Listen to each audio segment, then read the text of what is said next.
The advice I would give to someone interested in pharmacy school is to take advantage of every opportunity that's presented to you. I know a lot of times it feels like you're not the most qualified person for something, but just put yourself out there. I've never regretted going for something, but I have regretted holding myself back. So I always say let other people decide for you. Don't take yourself out of the running. Hi, my name's Clare Ove. I'm a rising PY3 and I'm going to be serving as the president for the Student College of Clinical Pharmacy.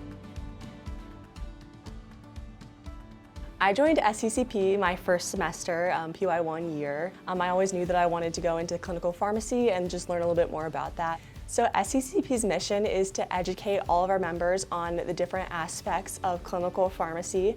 So we hold monthly lunch and learns where a pharmacist comes to speak about their journey, and then just different activities showing students what life as a clinical pharmacist is like. I chose the Eshelman School of Pharmacy because of the emphasis on clinical pharmacy.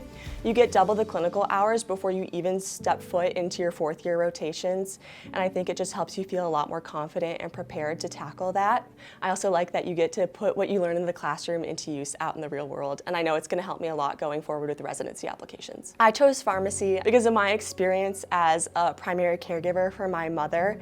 Unfortunately, when I was in high school, she was diagnosed with ovarian cancer and passed away my first year at college.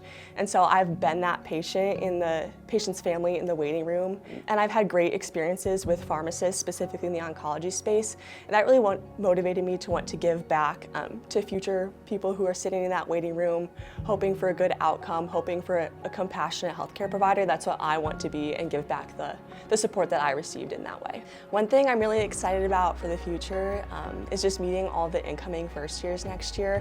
I'm going to serve as a peer mentor, so I'm really excited for that and just to give back. I had a great relationship with my peer mentors, so I'm super excited to step into their shoes.